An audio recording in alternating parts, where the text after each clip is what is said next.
into the US as well. We spoke to another youngster, 28-year-old Mandeep, who tried to enter the US, but he only reached the Mexico border where he was deported from, and now he's been banned by the Mexican government for the next 5 years. So Mandeep made the journey, but didn't really make it into the US. How did he get from India to the US?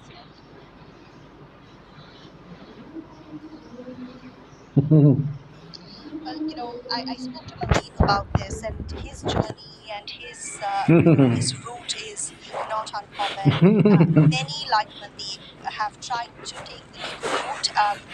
He told me that he looked into it, but he won't make the cut because he doesn't have the requisite English language speaking skills. He doesn't have, the educational qualifications that's needed to get a work visa for the US, which is why then many boys in the village have done what Mandeep did as well, raised money by selling their meager land holdings. Mandeep did this too, and then he approached an illegal travel agent who then put him in touch with human traffickers and smugglers who tried to get Mandeep into the US. And when he was recounting his journey, Mandeep told me that he cannot believe still that he made it back home in one piece.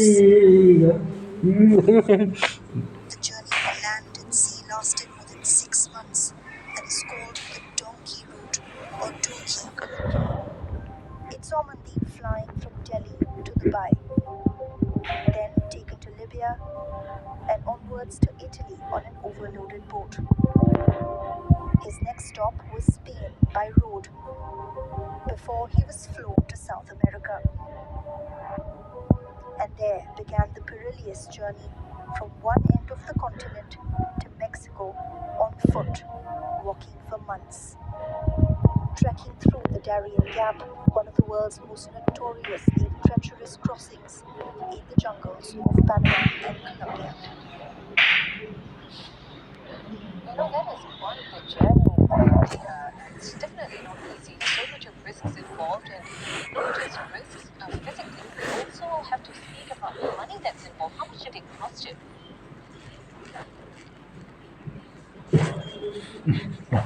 Absolutely. I mean, it's not cheap. Mandeep told me he paid his travel agent, who then passed on the money to the human smugglers. He paid them $50,000 and Mandeep is, he comes from a small farmer family. They don't have that much money, so he raised it by selling his holdings. And he told me that some others in his group, none of whom made it into the US, made twice as much. And now is, plane after plane of illegal Indians are coming back and they're talking to their families and to the media here. They're all recounting that they took the same journey at the same cost. Also, it's both costly and also incredibly arduous. What is it that makes Indians like-minded, willing to give up their land, their savings to do this?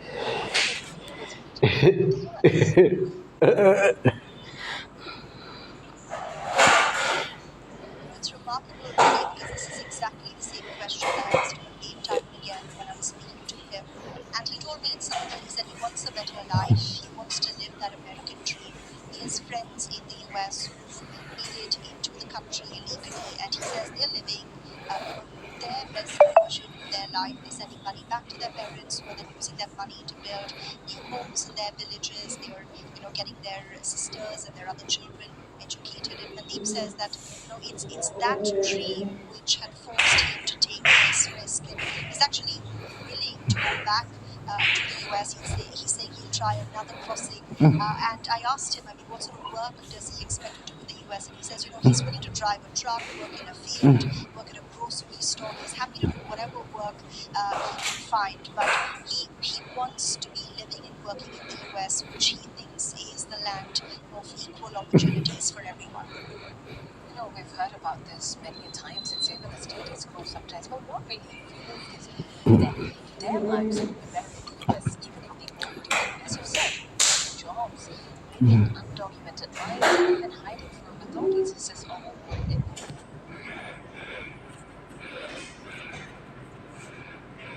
Absolutely. Mandeep said, he's willing to live in depth. Those were his words, to get into the US. And he said, he believes that better life is waiting for him there. And when you speak to other villagers, you try and understand what the reason behind this is. I mean, one big reason is popular culture, how life in America is portrayed in TV shows and movies, especially by the Indian film industry of Bollywood, where you'll see people living in the US, living their best life, working in big offices, sending money back to their parents, and that's the sort of dream that many regular Indians like Gurdeep aspire to. Of course, the second aspect is what Gurdeep was seeing around him, talking to him on the roof of his house, and every few minutes his gaze kept straying. And I asked him, "What are you looking at?" And he said, "You see all these new houses. All of these new houses have been built by my friends who are in the US. They've sent money back to their parents." So that's the aspiration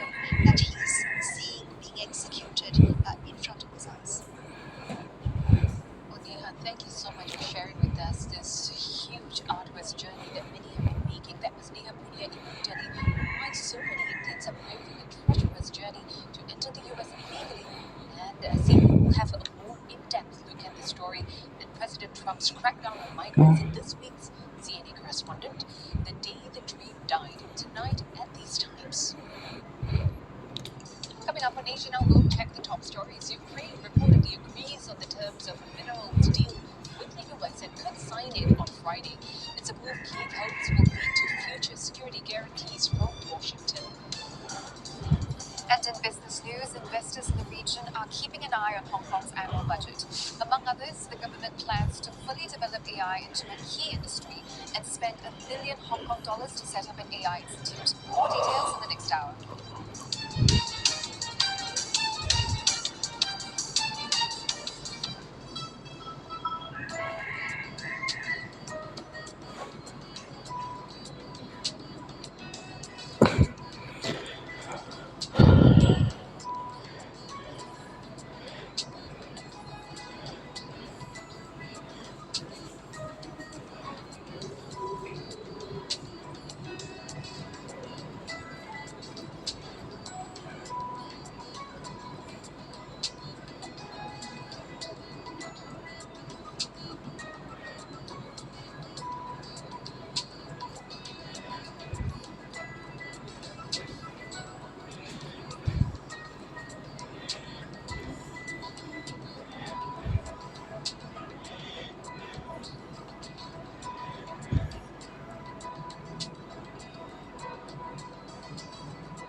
Extraordinary People, coming soon on CNA.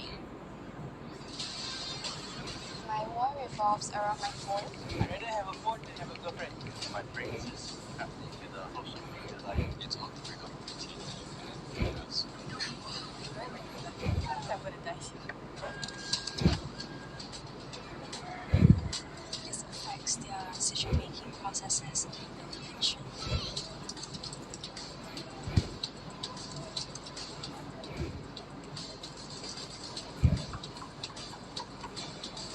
yeah. What is the most useless thing ever? It's good for you to have things No. they will have an issue. Mother just now when I message, right? She said, I don't understand what you say. We are planning to run cognitive tests on after the detox. This is talking something.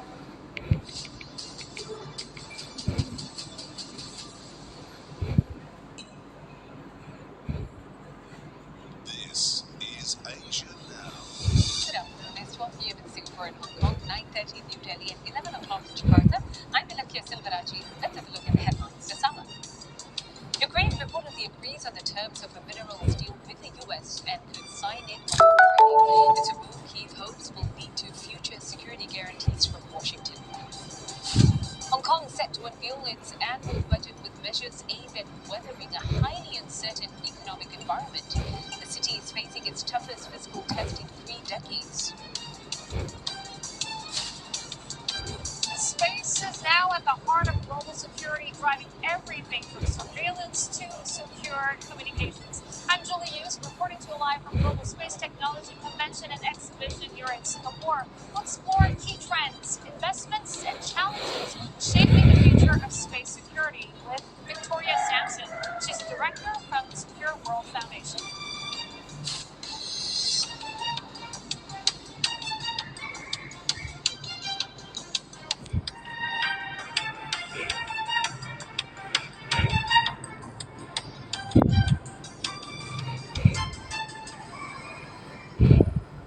Ukraine is drawing closer to signing off a significant chunk of its mineral resources to the US as it fights for Washington's support in its war with Russia.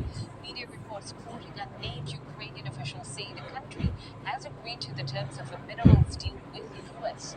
President Volodymyr Zelensky could sign the agreement as early as Friday in Washington.